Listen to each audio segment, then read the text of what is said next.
pour l'instant, on va jaser un peu de politique municipale ici à Québec. Vous savez que, l'élection aura lieu en novembre prochain. Puis déjà, on sent qu'on est un peu en pré-campagne. Notre prochain invité a fait une annonce ce matin concernant la taxe, la fameuse taxe sur l'immatriculation. Il est candidat à la mairie de Québec pour le parti Leadership Québec. L'ancien ministre Sam Hamad est avec nous. Monsieur Hamad, bonjour. Bonjour. Fait que là, ce que vous avez annoncé, Monsieur Hamad, ce matin, c'est que vous abolissez finalement l'augmentation de la taxe sur l'immatriculation qui avait été annoncée. On l'appelle la taxe marchande. À 60 piastres. À 60 piastres. Alors, pour plusieurs raisons, en fait. Ce que nous autres, la philosophie qu'on va mettre en place, là, première chose, c'est la rigueur sur la gestion des finances publiques. Et l'autre élément, avant de taxer, il faut faire des efforts. Et surtout, il y a la place pour les efforts. Je vais vous donner quelques chiffres en passant qu'on a fait l'analyse, là. La dette de RTC 2021 à 2024, elle a augmenté de 57 %.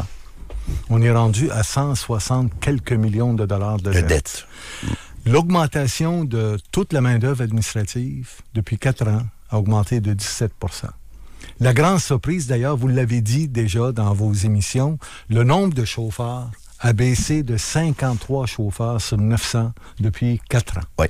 Là, quand on baisse le nombre de chauffeurs, là, vous ne pouvez pas me dire on améliore les services, là, parce que c'est les chauffeurs qui donnent des services. Et évidemment, le budget aussi, elle a augmenté en 4 ans, 28 %.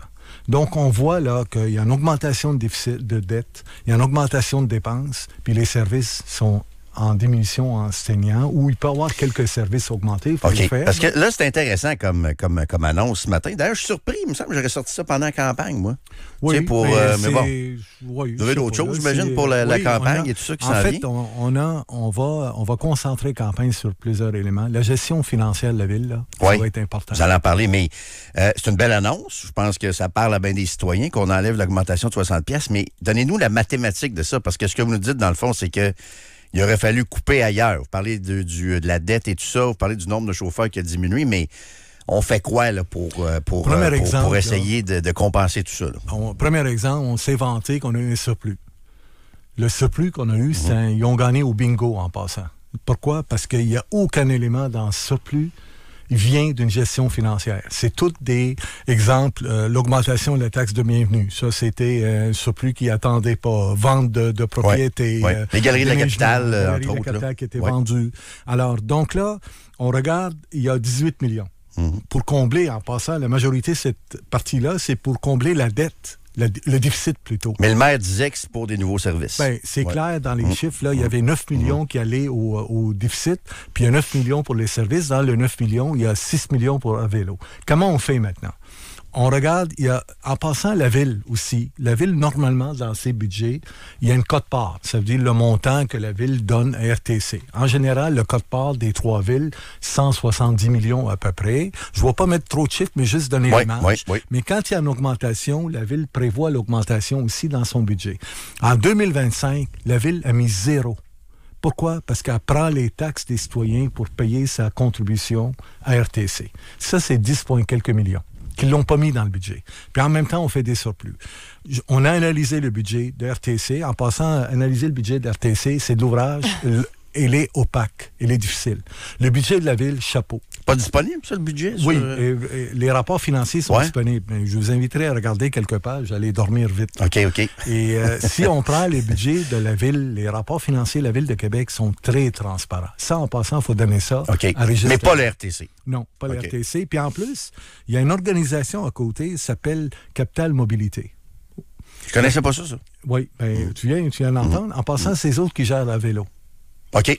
Ils ne sont pas dans le budget de RTC. Puis on ne sait pas qu'est-ce qui se passe.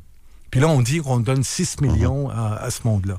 Alors donc là, première chose, et les gens vont s'habituer avec nous. Nous autres, là, on va regarder la gestion, regarder les dépenses. Puis on va travailler le nombre de personnel qui est là. On a-tu du monde? Pourquoi une augmentation de 17 % des gens? Il y a à peu près 1 pour 9. Il y a un gestionnaire pour 9 qui travaillent. Ça, là, c'est très rare dans les entreprises. Même la proportion est moins. Donc, on a trop de gestion, très peu des gens qui livrent les services. Il y a de travail à faire là. Fait qu'on coupe combien de cadres? Je ne vais pas le mentionner, les cadres, là, puis je ne vais pas commencer là-dedans, mais on va chercher 6 millions dans le budget de l'RTC sur 310 millions. D'un bureau? dans les bureaux, dans les contrats, dans les services. Exemple, il y a plein de monde qui nous appelle. Plein de monde qui nous appelle d'RTC, là, des employés d'RTC, en passant haut placés et des chauffeurs, puis ils m'en comptent des histoires. Évidemment, ces gens-là ne veulent pas être. Exemple, le projet de Newton, le garage Newton. Oui, les fameux garages. Là. Le fameux garage évalué à 600 millions. Les gens me disent à l'intérieur, les budgets sont Ah non, ça a complètement explosé. Puis là, les travaux sont arrêtés parce qu'il n'y a plus de scène à Québec. Oui. Vous feriez quoi avec ça, vous, si vous êtes élu maire en novembre? Qu'est-ce que vous faites avec Garage Newton? On va faire le ménage global. On va faire le ménage globalement. On va fixer des objectifs de gestion, des objectifs de rendement, des objectifs de personnel. Et on va regarder après comment, puis il y a 6 millions à aller chercher dans les contrats, dans ce qu'on donne à l'extérieur, pas dans les services. Là. Je le note là, puis je l'ai fait dans le gouvernement. On est capable de faire ça. L'autre élément, le 12 millions, normalement, la Ville contribue 10 millions. Elle va contribuer à nouveau. 10 millions de contributions correspond à 0,006. Même pas une scène, là. Si on compare 100%, là, c'est en bas de 0,1%. On est capable d'aller chercher ces chiffres-là. OK. Là, je sais que vous êtes fait poser la question tantôt par Olivier Lemieux, Radio-Canada, mais vous, quand vous étiez au gouvernement libéral, il me semble que c'était souvent un réflexe facile de nous taxer puis d'imposer. Je me souviens que M. Charest, votre ancien boss, avait même récupéré un point de TPS qui avait été abandonné par M. Harper. Là.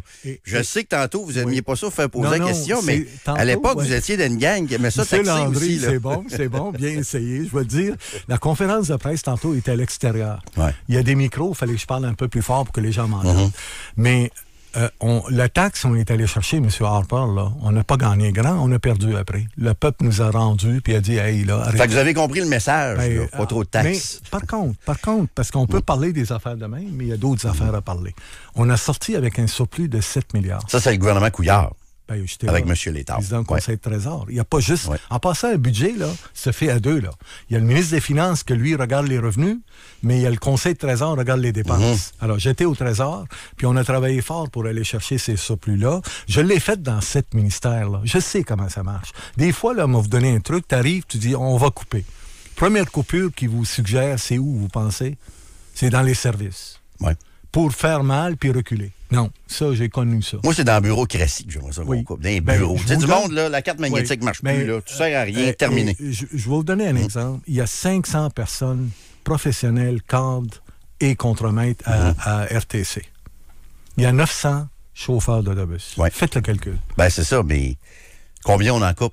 Ben, combien on va chercher 6 millions pour commencer? Ça, pour 6 millions. Commencer. Pour commencer, puis on va faire l'exercice. Parce que là, il faut que j'analyse avec le... Puis l'autre chose, on va arriver là, j'ai écouté M. Villeneuve l'autre fois, il dit qu'il donnait 4 % puis il le met dehors, Nicolas Girard. C'est pas une bonne façon de gérer dans la vie. C'est des êtres humains. OK. Nous autres, on arrive là, on va fixer des objectifs financiers, des objectifs de gestion et de service, puis il faut atteindre ces objectifs. Sauf que là, il y a quelque chose qui s'en vient. C'est soit le tramway ou votre SRB. Là, parce que vous allez proposer un projet. On a tous compris que ça allait être un SRB. T'sais, comment on peut parler de budget à moyen terme en sachant pas si ça va être un tramway ou un SRB? Là? Mettons, vous, votre SRB, au niveau budgétaire et tout ça, est-ce que les revenus vont augmenter? Ça va-tu coûter plus cher à opérer? C'est dur de parler de budget sans savoir ce qui s'en vient précisément. Oui, mais là, vous parlez pour les gens qui nous écoutent. Oui. Parlez pas à moi, parce que moi, je travaille les chiffres. Mais en fait, nous, on va arriver avec un projet de mobilité. Le plus important dans ça, ça va être annoncé bientôt. Le plus important de ça, c'est quoi? C'est se faire rapidement, servir le plus de monde possible efficacement. Oui. Et qu'il soit réalisable. Ça va être moins cher. Est-ce que ça va être moins cher que le tramway, ce que vous allez proposer? C'est facile d'avoir un projet moins cher que le tramway en passant. Facile. Pourquoi? Sauf que tout coûte cher. On fait un tunnel, on massacre la ville, puis on rentre avec des travaux à l'infini. Le plus dangereux, c'est pas ça. Le plus dangereux, c'est les coûts d'opération après.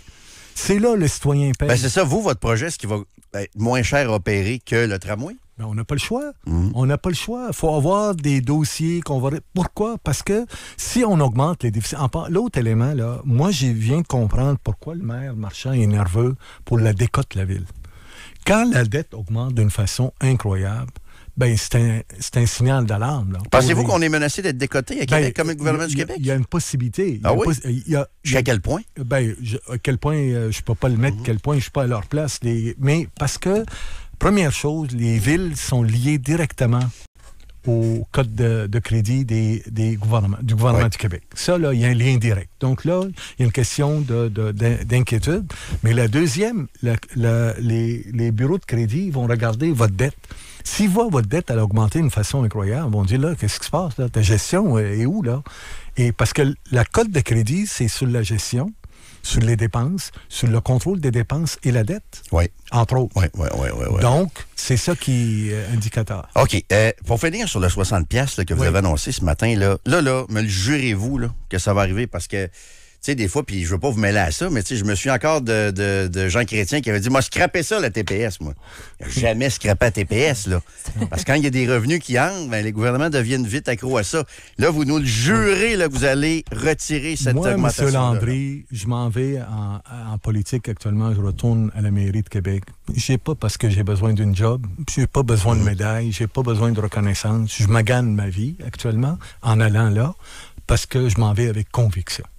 Et je m'en vais contre des lobbies financiers, contre des gens qui ont intérêt à que le gouvernement dépense ou la ville dépense, mais je m'en vais pour le citoyen, puis en passant, on va faire la job.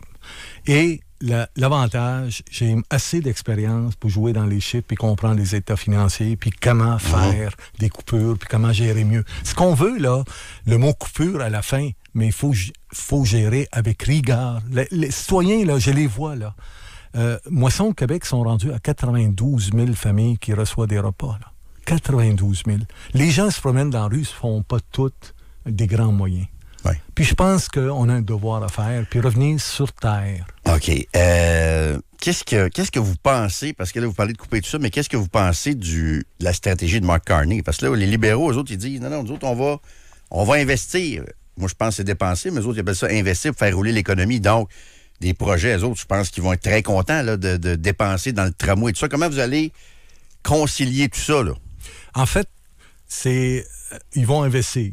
C'est clair. Puis je vais leur demander d'investir d'une autre façon. C'est tout.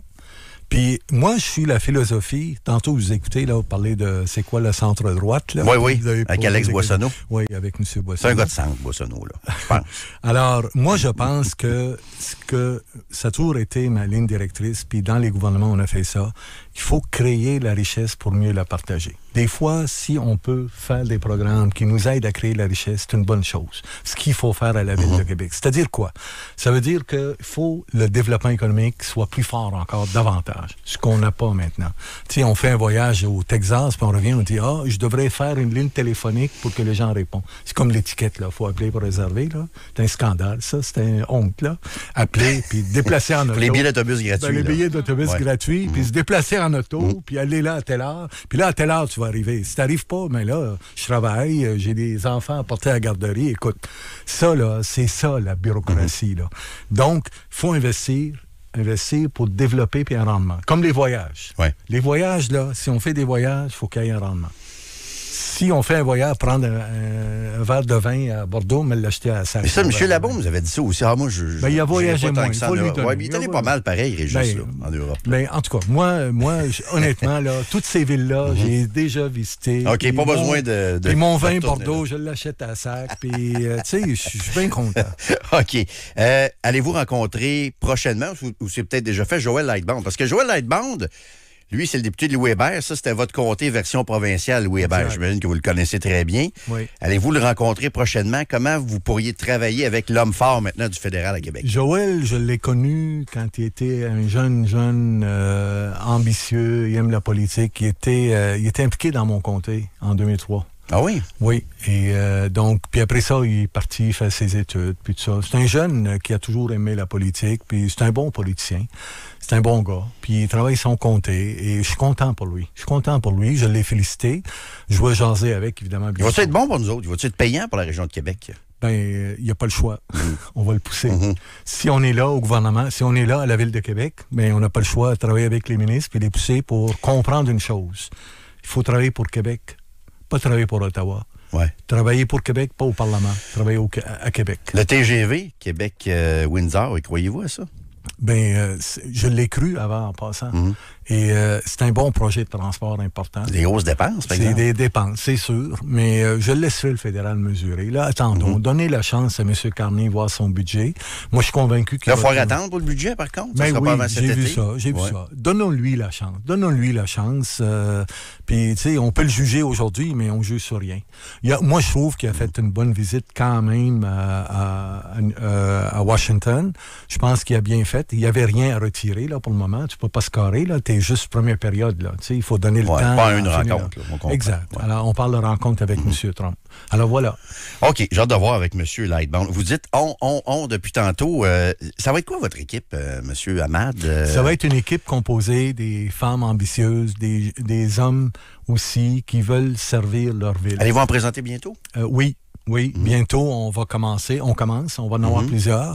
Et ça va être vraiment diversifié. J'ai besoin des gens de compétences en gestion, des jeunes femmes qui ont l'expérience dans la vie, qui veulent donner. Alors, vraiment, en passant, on a beaucoup de demandes. Et là, on essaye un petit peu de gérer la demande. Hugo Langlois, celui qui a perdu dans Beauport, c'est-tu lui qui vous a appelé ou vous qui l'avez appelé? Parce que là, il dit qu'il y a eu des offres, lui, et de Bruno Marchand et de Sam Ahmad, Hugo. Je trouvais que Hugo était très maltraité par le maire, malheureusement. Quand t'es le maire, t'es le magistrat, premier magistrat à Québec. Tu devrais être plus haut que tout le monde. Ça veut dire quoi? Pas plus haut en hauteur, mais plutôt en respect. Mais en même temps, Hugo a dit publiquement, moi j'ai eu des offres et tout ça, Sam Ahmad, Bruno Marchand. Il est fier et content. Il est content, mais d'habitude, quand on est sérieux dans ça, on reste discret. Lui, il a décidé d'en parler publiquement, puis le maire Marchand a dit non, nous autres, on n'est pas. En fait, c'est le maire qui l'a approché. Okay. Il a parlé, puis après ça, il jette. Moi, je trouvais qu'il l'a insulté, là, quand même. Il a insulté le maire. Puis vous, l'avez-vous approché? En fait, Hugo, je l'ai approché il y a une dizaine d'années comme attaché de presse. Ça, c'est vrai, il l'a dit. Parce que c'est un gars de communication. Ouais. Ça, c'est, je pense, 10 ans, 12 ans. Puis il m'a jasé récemment, il m'a parlé. C'est un bon gars, c'est un gars qui articulé, c'est un gars qui a à cœur sa ville. Est-ce qu'il est bienvenu dans votre équipe? Il est bienvenu. Oui, il est bienvenu parce que on s'entend sur les principes. Mais on verra. C'est pas rien de réglé. Mais, il n'y a pas d'offre qui lui a été faite encore pour un district. J'ai parlé, puis j'ai trouvé que malheureusement, il était maltraité. Puis c'était pas comme ça. On a pu dire, mais je pense que nous, on le prend pas, c'est fini là. Mais j'étais surpris. D'ailleurs, lui-même, il ne fit pas dans l'équipe, là. Il ne fit pas avec la gang de M. Marchand, puis avec sa philosophie. Il est loin de tout ça, là. Mais un maire qui vous appelle, un premier ministre qui t'appelle, un chef d'opposition. On répond, ça, on répond. Oui.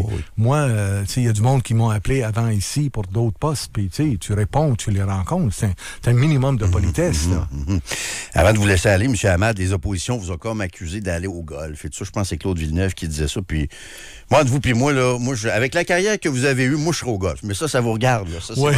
Ça, c'est votre affaire. Là, tourne pas le fer dans le play. Non, c'est ça. Je veux dire, c'est drôle parce que je l'ai entendu en passant, c'est vous qui l'avez répondu à plus.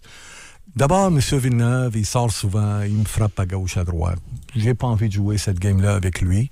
Mais il y a une chose, il est mieux commencer une chose avant, bien gérer son caucus et démontrer capable de gérer un caucus avant qu'il soit capable présenter sa candidature.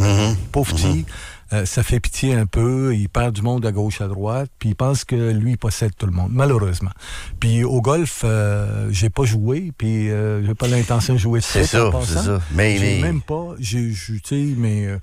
en passant, au golf, c'est des gens qui votent, là, je pense. Oh oui, il y a du pillard à faire, ce qu'on me dit. Des fois, c'était...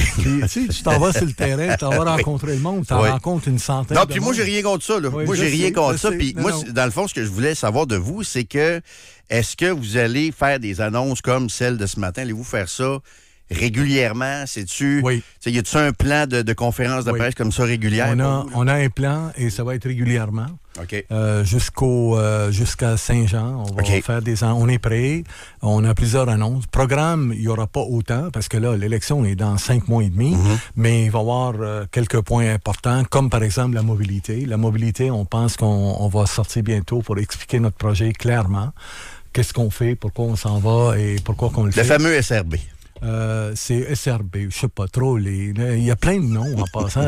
Dans le monde, là, il y a des noms Transit, je sais pas trop, en Californie, il y a plein de noms. Ah, on peut brander ça, mais en gros, c'est des autobus en fait, sur rail. Je sais pas. Sur rail, non? Ou pas sur rail, mais électrique, avec des espaces dédiés. Mais ça a des espaces dédiés, ces bébelles-là. Le plus important dans la solution, moi, je trouve que le plus important dans la solution, c'est servir toute la ville de Québec. Les banlieues vont être contentes aussi. J'espère, parce que la clé est là. En fait, c'est l'abattement qui appelle en termes techniques. L'abattement, c'est prendre les gens du banlieue, l'amener vers... Banlieue?